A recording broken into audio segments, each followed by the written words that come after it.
Bismillahirrahmanirrahim. Assalamu alaikum students. Today we will discuss class 9 biology.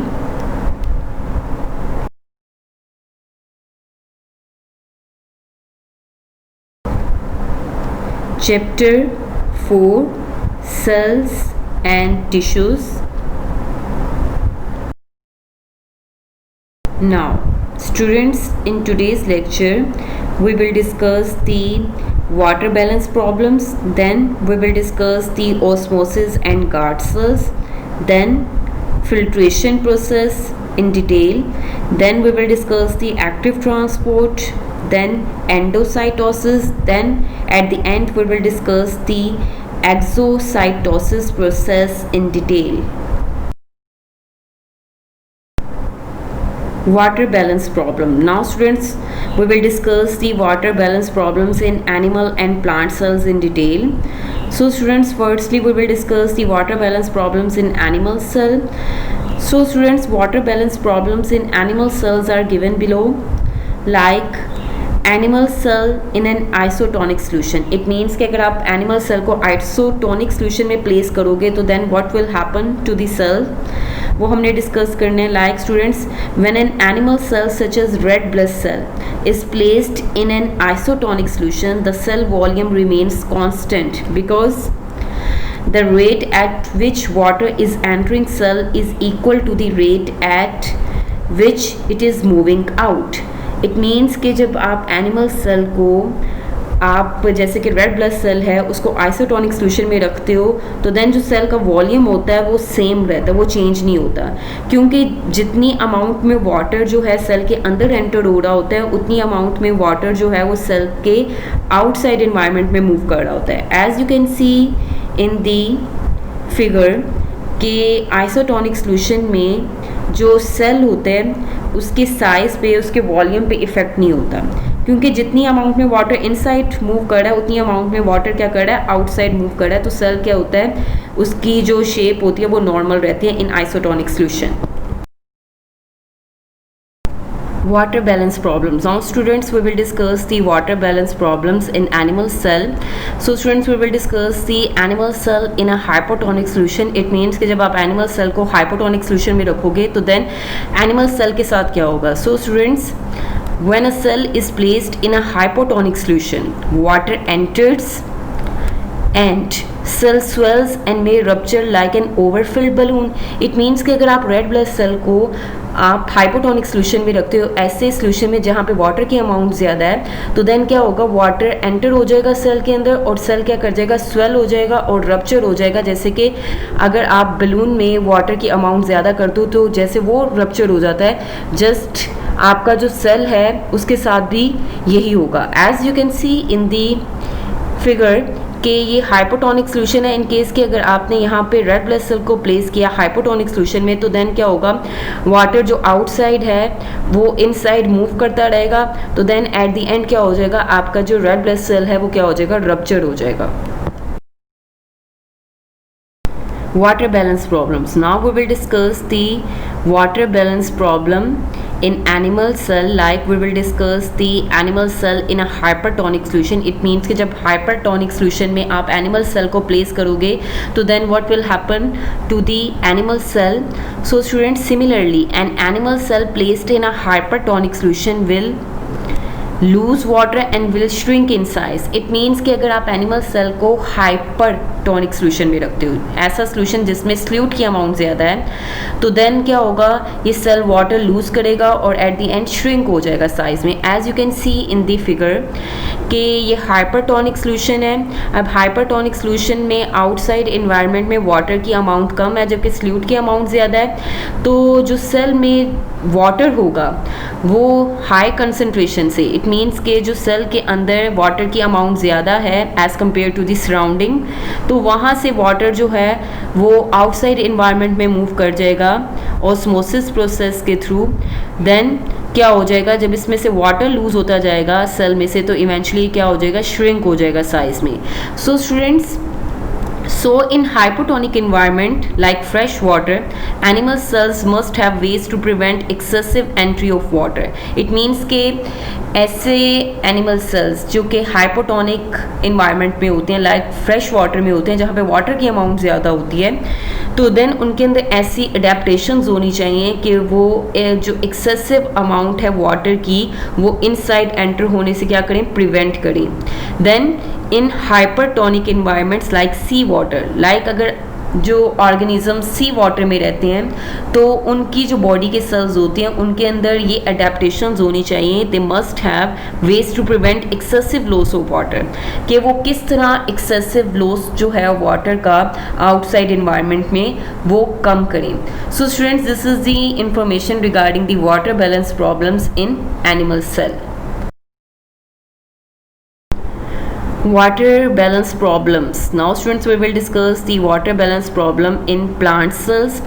So students, water balance problems are somewhat different from plant cells because of their rigid cell wall. अब जो water balance problems हैं ये plant cell के लिए different होती हैं क्योंकि इनकी आउटर साइड पे क्या प्रेजेंट होती है, हार्ड लेयर प्रेजेंट होती है, सेल वॉल प्रेजेंट होती है. So students, plant cells in hypotonic solution, it means कि जब आप प्लांट सेल को हाइपोटोनिक सोल्यूशन में प्लेस करोगे then what will happen to the cell. So most cells live in hypotonic environment. It means कि mostly जो plant cells होते हैं वो हाइपोटोनिक इन्वायरमेंट में होते हैं, ऐसा इन्वायरमेंट जहाँ में वाटर की अमाउंट ज़्यादा होती है. So that is there is low concentration of fluids in extracellular fluids than in cells. It means के जो सेल होगा उसके कंपैरिजन में जो आउटसाइड इन्वायरमेंट है वहाँ पे फ्लूइड की कंसंट्रेशन क्या होगी, लेस होगी. So students, as a result water tends to move first inside cell and then inside vacuole. When vacuole increases in size, cytoplasm presses firmly against the interior of cell wall which expands a little. Due to strong cell wall, plant cell doesn't rupture but instead becomes a rigid. In this condition, the outward pressure on cell wall exerted by internal water is known as the turgor pressure and the phenomena is called the turgor. So students, जो mostly sales होते हैं plant cells वो hypotonic environment में रहते हैं जहाँ पे low concentration होती है फ्लूइड की as compare to the cells. So students, क्या होता है, सेल्स के अंदर वाटर मूव करता है, देन मूव करता है सेल के अंदर, देन वो कहाँ पे मूव करेगा, वैक्यूल के अंदर मूव करेगा. जब वैक्यूल के अंदर वाटर स्टोर होगा तो वैक्यूल का साइज़ क्या होगा, इंक्रीज हो जाएगा, जिसकी वजह से वो क्या करेगा, प्रेशर एग्जर्ट करेगा कहाँ पे, सेल वॉल की इंटीरियर साइड पे. जब वैक्यूल का साइज़ इंक्रीज होगा तो साइटोप्लाज्म को क्या करेगा, प्रेस करेगा against the interior cell wall, जो सेल वॉल की इनर साइड है. तो देन क्या होगा, ये आपका जो सेल है वो एक्सपैंड हो जाएगा, थोड़ा सा एक्सपैंड होगा due to the strong cell wall. अब सेल वॉल की प्रेजेंस की वजह से आपका जो प्लांट सेल होता है वो रप्चर नहीं होता बल्कि रिजिड हो जाता है. अगर जो एनिमल सेल होता तो वो क्या हो जाता, वो रप्चर हो जाता. बट प्लांट सेल में सेल वॉल की प्रेजेंस की वजह से क्या होता है, ये प्लांट सेल रप्चर नहीं होता, इसकी वॉल ब्रेक डाउन नहीं होती, लेकिन क्या हो जाता है, ये रिजिड हो जाता है. सो इस कंडीशन में ये जो आउटवर्ड प्रेशर होता है सेल वॉल का, जो कि सेल वॉल के ऊपर जो आउटवर्ड प्रेशर पड़ रहा है, जो कि इंटरनल वाटर डाल रहा है, जो कि वैक्यूल के अंदर प्रेजेंट है, इसको हम क्या कहते हैं, ऐसे प्रेशर को टर्गर प्रेशर कहते हैं और इस फिनोमेना को क्या कहते हैं, टर्गर कहते हैं. सो स्टूडेंट्स, ये जो टर्गर प्रेशर है बेसिकली ये प्लांट्स के लिए हेल्पफुल होता है इनकी शेप को मेंटेन करने के लिए. ये जो टर्गर प्रेशर है, टर्जिडिटी, इनको हार्ड करती है, लाइक इनको स्ट्रेंथ भी प्रोवाइड करती है और इनकी शेप भी मेंटेन रखती है. As you can see in the figure students की ये प्लांट सेल है हाइपोटोनिक सोल्यूशन में जहाँ पे वाटर की अमाउंट आउटसाइड इन्वायरमेंट में ज़्यादा है. तो देन क्या होगा, वाटर आउटसाइड से इनसाइड सेल के अंदर एंटर होगा, देन वैक्यूल के अंदर एंटर होगा. जब वैक्यूल के अंदर एंटर होगा तो वैक्यूल क्या करेगा, उसका साइज इंक्रीज होगा और देन ये जो साइटोप्लाज्म है इसको क्या करेगा, प्रेस करेगा अगेंस्ट द इंटीरियर, ये जो इनर साइड है सेल वॉल की वहाँ पे प्रेस करेगा, जिसकी वजह से प्रेशर एक्सर्ट होगा सेल वॉल के ऊपर. ये जो आउटवर्ड अपवर्ड प्रेशर होता है सेल वॉल के ऊपर जो एग्जर्ट होता है उसको हम क्या कहते हैं, टर्गर प्रेशर कहते हैं। सो स्टूडेंट्स आप देख रहे हो कि ये जो सेल है ये रप्चर नहीं हो रहा due to the presence of the cell wall, बल्कि ये क्या हो गया, रिजिड हो गया, हार्ड हो गया। Water balance problems. Now students we will discuss the plant cell in an isotonic solution. It means कि जब plant cell को आप isotonic solution में place करोगे तो plant cell के साथ क्या होगा वो हमने discuss करना है। Like students, in isotonic environment the net uptake of water is not enough to make the cell turgid and it is flaccid, loose, not firm. It means कि isotonic environment में जहाँ पे equal concentration होती है salt की, वहाँ पे net जो uptake होता है water का वो इतना ज़्यादा नहीं होता कि आपके cell को turgid कर दे, rigid कर दे। So in isotonic environment आपका जो प्लांट सेल होता है वो लूज रहता है, वो रिजिड नहीं होता, वो हार्ड नहीं होता, वो फ्लेसिड होता है। As you can see in the figure कि आइसोटोनिक सोल्यूशन में जो वाटर एंटर हो रहा है इनसाइड द सेल, वो उसकी अमाउंट जो है वो इक्वल है उस वाटर के जो कि आउटसाइड इन्वायरमेंट में मूव कर रहा है। सो प्लांट सेल जो होता है आइसोटोनिक सोल्यूशन में वो रिजिड नहीं होता, हार्ड नहीं होता, बल्कि फ्लैसिड रहता है, उसमें आपका टर्जिडिटी नहीं आती। Water balance problems. Now students we will discuss the water balance problems in plant cell. Like plant cell in a hypertonic solution we will discuss it. It means कि अगर hypertonic solution में आप plant cell को place करो तो plant cell के साथ क्या होगा।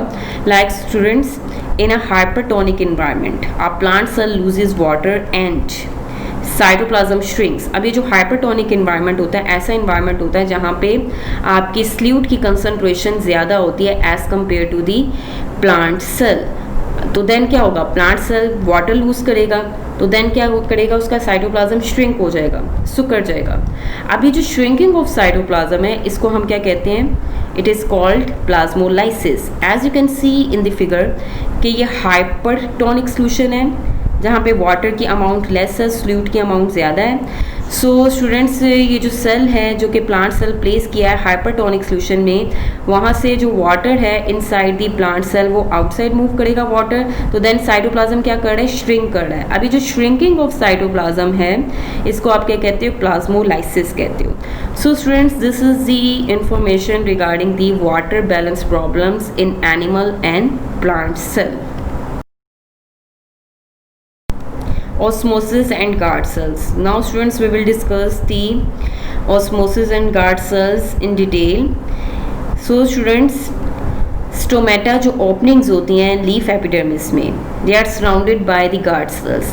अब भी जो स्टोमेटा पोर्स होते हैं, ओपनिंग होती हैं जो लीफ एपिडर्मिस में, उनके सराउंडिंग में क्या प्रेजेंट होते हैं, उनमें गार्ड सेल्स प्रेजेंट होते हैं। सो स्टूडेंट्स ये जो स्टोमेटा होते हैं ये पोर्स होते हैं लीफ में जो कि गैसेस को एक्सचेंज करने में, इसके अलावा जो वाटर की मूवमेंट होती है उसमें भी ये हेल्प आउट करते हैं। Then students during day time guard cells are making glucose, so are hypertonic, have high concentration of glucose than their nearby epidermal cells. It means कि जो गार्ड सेल्स होते हैं ड्यूरिंग डे टाइम क्या करते हैं, glucose बनाते हैं। सो that's Y जो गार्ड सेल्स होते हैं वो ड्यूरिंग डे टाइम हाइपरटोनिक होते हैं। इट मीन्स कि उसमें ग्लूकोज की अमाउंट ज़्यादा होती है as compare to the epidermal cells जो कि इसके सराउंडिंग में होते हैं। So students water enters them from other cells and they swell in this form, they assume a rigid board shape and a pore is created between them.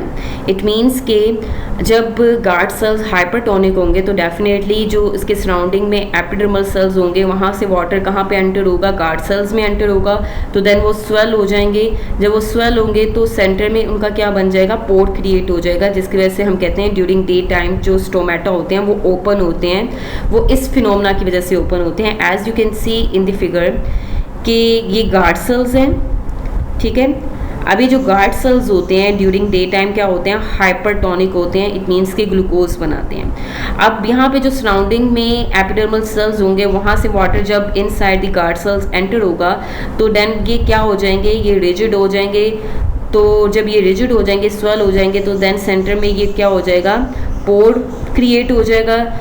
Means के जो stoma है वो ओपन हो जाएगा, पोर open हो जाएगा. So that's why we said के during day time जो स्टोमेटा होते हैं वो ओपन होते हैं, वो इस प्रोसेस के थ्रू ओपन होते हैं ड्यूरिंग डे टाइम.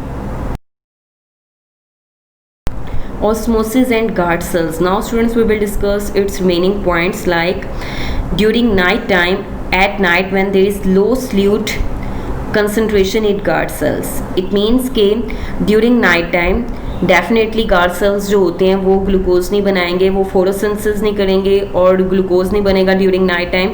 तो इनमें ग्लूकोज की कंसनट्रेशन क्या हो जाएगी, लेस हो जाएगी during night time. So water leaves them and they become flaccid.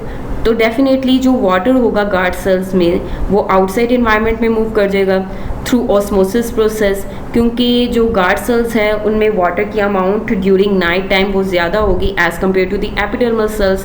तो वाटर लीव करेगा गार्ड सेल्स को और वो कहाँ पे चला जाएगा, एपिडर्मल सेल्स में चला जाएगा. देन जो गार्ड सेल्स हैं वो अपनी शेप लूज़ कर देंगे और क्या हो जाएंगे, फ्लैसिड हो जाएंगे, अपनी जो रिजिड शेप है वो लूज़ कर देंगे. So in this form both guard cells rest against one another and the opening is closed. So during night time ये जो opening होती है, स्टोमेटा जो होते हैं वो क्या हो जाते हैं, वो क्लोज हो जाते हैं, क्योंकि गार्ड सेल क्या करते हैं, वाटर लूज कर लेते हैं ऑस्मोसिस प्रोसेस के थ्रू, जिसकी वजह से ड्यूरिंग नाइट टाइम क्या हो जाते हैं, स्टोमेटा क्लोज हो जाते हैं. As you can see in the figure कि ये गार्ड सेल्स हैं. So during night time guard cells में ग्लूकोज की कंसनट्रेशन लेस होती है, सो वाटर की अमाउंट ज़्यादा है as compare to the surrounding sales.